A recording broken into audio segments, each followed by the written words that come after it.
দোস্ত আপোনালোকে জানেনে বিশ্বৰ আটাইতকৈ ব্যয়বহুল নাম্বাৰ প্লেটখন হৈছে F1 যাৰ মূল্য প্ৰায় 132 কোটি টকা। F1 নম্বৰ বেছিভাগ মাৰ্চিডিজ, মেকলাৰেন, SLR, বুগাটি ভেৰন আৰু কাষ্টম ৰেঞ্জ ৰোভাৰৰ দৰে গাড়ীত লগোৱা হয়। এই সংখ্যাটোৰ মাত্ৰ 2টা পইণ্ট আছে, সেয়ে ইয়াৰ মূল্য অধিক। দোস্ত আপোনালোকে সাউথ ইণ্ডাষ্ট্ৰীৰ ষ্টাইলিছ ষ্টাৰ আলু অৰ্জুনৰ নামটো শুনিছেই চাগে।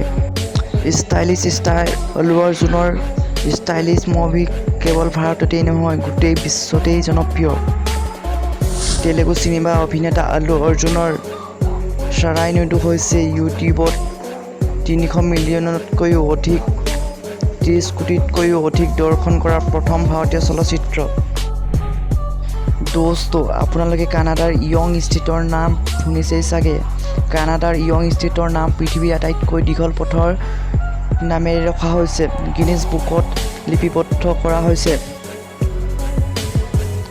1896 কিলোমিটাৰ দীঘল য়ং পথটো টৰন্টো হ্ৰদৰ পাৰৰ মাজেৰে অন্টাৰিঅ' মিনেছ'টা সীমান্তৰ ৰেইন ৰিভাৰলৈ বিস্তৃত, যি ইয়াত 5টা মুখ্য পথৰ সৈতে সংযুক্ত। হয়নে ইণ্টাৰেষ্টিং ফেক্টছ? আৰু এনেধৰণৰ ভাল ইণ্টাৰেষ্টিং ফেক্টছ জানিবলৈ ভিডিঅ'টো লাইক, শ্বেয়াৰ আৰু এটা ছাবস্ক্ৰাইব কৰক।